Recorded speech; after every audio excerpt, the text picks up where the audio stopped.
Assalamualaikum warahmatullahi wabarakatuh, sobat semua.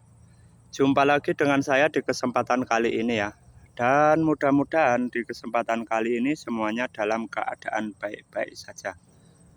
Oke, di kesempatan kali ini saya akan atau video kesempatan kali ini saya akan sedikit menjelaskan tentang atau menjawab tentang pertanyaan yang kemarin masuk. Yang pertama, Bang, itu saya kadang masih kurang paham antara bibit yang bagus dan bibit yang kurang bagus itu yang usia kisaran antara 12 sampai 15 bulan itu yang bagaimana, yang perlu kita ambil dan yang perlu kita tinggal. Karena saya emang benar-benar pemula. Nah, itu pertanyaan pertama. Terus yang kedua, saya akan menjawab komentar dari abangnya juga. Maaf ngomong, ini bukan kemarin, sebenarnya di komentar sudah saya jawab.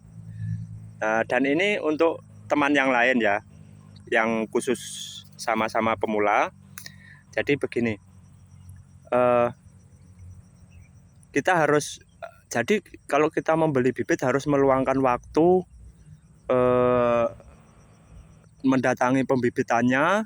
Terus itu kita harus keluar dana lagi ya Bang. Nah di situ ya, makanya sekarang saya jawab. Nah karena saya selalu merekomendasi untuk pembelian bibit sawit khususnya untuk pemula sebaiknya kita datangi ke tempat pembibitannya, satu. Yang kedua, kita ketemu sama petaninya langsung. Yang ketiga, kita pastikan dia ini atau di sini memang benar pembibitan dan dia mempunyai entah palsu entah asli. Kalau emang pembibitan pasti ada semacam sertifikat pembelian kecambah itu ada. Nah di situ ya bosku. Kalau masalah yang panjenengan datangi itu bibitnya asli, kalau bibitnya asli resmi atau tidaknya itu nanti urusannya lain, karena saya cuma memberi penjelasan tentang bibitnya saja ya bosku. Nah untuk pemilihan bibit yang pertama yang kemarin ditanyakan, saya kasih contoh yang paling mudah. Yang pertama, bibitnya bongkotnya besar-besar membulat di bawah, jadi bukan meruncing-runcing. Itu yang pertama udah pasti. Nah ini yang paling mudah, kita pilihnya sambil jalan aja bisa. Kita langsung lihat kalau dia pecahnya dari bawah kayak gini, itu kita bawa. Contohnya kayak gini. Nah pecahnya dari bawah ya. Terus ini biasanya jarak antara pangkal batang sama duri pertama ini pendek ya bosku, jaraknya pendek.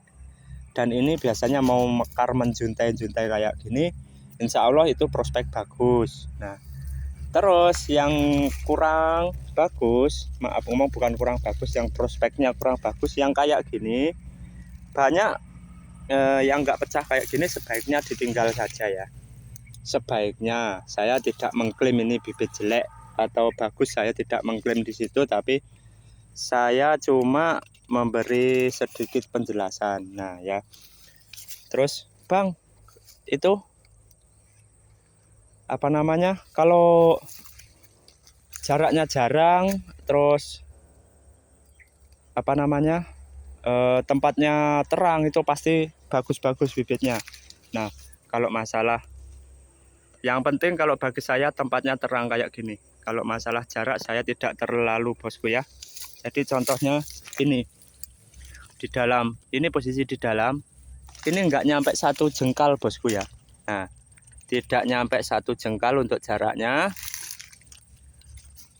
Tapi kalau emang prospek bagus, dia langsung pecah dari bawah kayak gini ya bosku. Ini saya kasih contoh yang perlu kita ambil yang begini. Kalau untuk masalah sungut sulurnya ini tidak saya jelaskan, itu bagi saya nggak ada efek apa-apa. Nah contohnya seperti ini jaraknya dekat aja, tapi kalau emang punya prospek bagus insya Allah bagus ya. Nah terus ini saya kasih contoh, saya kasih lihat. contoh yang upkiran kita yang kemarin baru habis kemarin itu. Nah, di sini bosku, ini ya.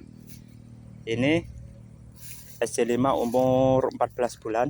Jadi bisa kita lihat yang kita upgrade kita tinggal, yang kita tidak ikutkan kirim yang seperti ini.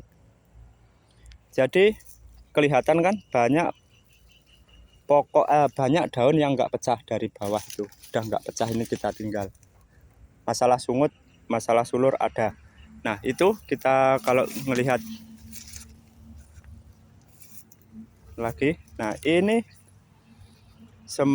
hampir semuanya yang kita tinggal ini daunnya tidak pecah dari bawah, tidak mau pecah, jadi langsung kita tinggal. Nah, yang pertama tidak pecah, yang kedua jaraknya ini jauh banget bosku. Pangkal pelepas sama duri pertama ini jauh ya, itu kita tinggal rata-rata. Karena saya ya menjaga konsumen juga semaksimal sepengalaman saya. Jadi itu ya bosku. Nah, itulah, mudah-mudahan ini dapat jadikan pembelajaran bersama ya bosku. Ini pilihan paling termudah ini untuk pemula. Nah, sekarang kita jawab, kita harus ke tempat pembibitan, itu malah menghabiskan banyak dana lagi. Nah, kalau kita mau berpikir panjang, sebenarnya itu malah kita insya Allah malah bikin ngirit bosku ya, lebih irit. Contohnya, panjenengan mau datang ke tempat saya, ini contoh ya, mau datang kemana aja oke. Contohnya ini, mau datang ke tempat saya kasih harga 25.000. Nah, 25.000 terima di truk. Itu saya sampean bayar 25.000 per pokok. Itu langsung sama petaninya, tidak perlu membayar ongkos nyabut. Kalau masalah ongkos mobil tetap biasanya pembeli ya, kecuali sistem COD. Nah, itu yang pertama. Jadi modal sampean 25.000 per satu pokok. Lain lagi dengan sampean sistem COD. Nah, kebanyakan untuk sistem COD ini itu yang memasarkan itu makelar bosku. Itu kebanyakan ya. Jadi begini, misalnya dari saya, apalagi kalau sama makelar itu harganya malah turun. Contohnya begini, misalnya kalau kita langsung menjual ke petani atau pembeli petani langsung, itu 25.000 terima di atas truk. Kalau sama makelar atau sistem operan, itu biasanya nanti akan turun jadi sekitar 22.000. Ini saya bikin contoh ya. Kadang kalau ambilan banyak bisa turun 5.000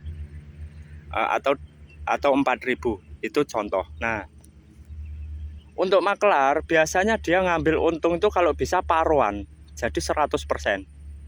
Makanya yang punya pemikiran lebih baik sistem COD, kalau belum jelas, saya harap itu jangan kalau bisa. Karena begini, panjenengan bilang COD itu lebih efektif, bisa langsung terima di tempat, contohnya ya.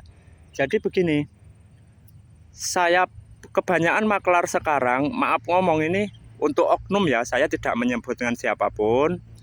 Jadi terkadang dibilangnya bibit Simalungun, Sriwijaya atau apalah ya. Jadi kalau udah kena makelar, lebih kalau yang sistem COD, misalnya dari yang dikasih gambaran atau foto atau video, contohnya punya saya ya, punya saya yang bibitnya ini, yang ini asli Sriwijaya. Nanti untuk makelar kalau udah cocok, biasanya nanti mereka cari bibit yang biasa, jadi yang harga 15.000. Nah, harga 15.000 itu udah turun lagi, dia 5.000 kan. Ini sebagai contoh. Padahal di sana sampan menerima itu harganya 40 sampai 45. Nah, itu bisa bisa panjenengan pikirkan lagi ya.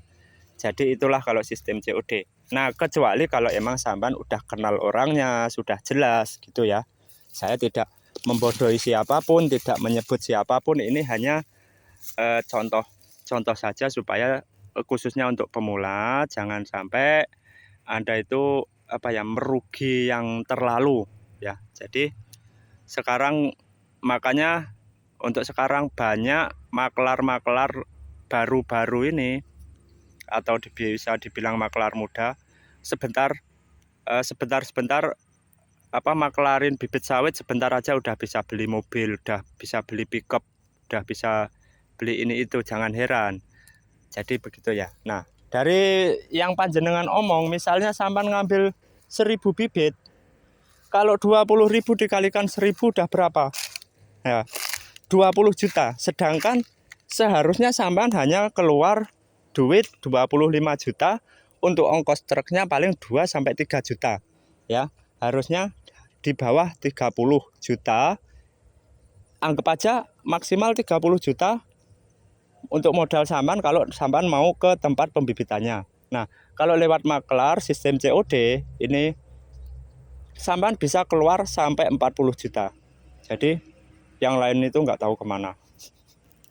Itu adalah untungnya makelar. Kadang bisa sampai 45 juta. Nah, antara 10 sampai 15 juta itu seperti halnya sampan buang sia-sia. Padahal itu bisa untuk panjenengan nggarap lahan atau untuk bisa beli pupuk. Nah, itulah yang sering saya katakan dari dulu, sebaiknya atau rekomendasi saya kalau panjenengan mau beli bibit sawit sebaiknya datangi ke tempat pembibitannya ya. Jadi begitu bosku ya. Untuk penjelasan kali ini mudah-mudahan ini dapat dijadikan pembelajaran bersama untuk kita semua. Banyak salah saya mohon maaf ya. Mudah-mudahan panjenengan tidak salah lagi untuk nanti kalau yang mau membeli bibit sawit ya. Dan mudah-mudahan sampan tidak terkena kebohongan ya. Oke, banyak salah saya mohon maaf. Assalamualaikum warahmatullahi wabarakatuh.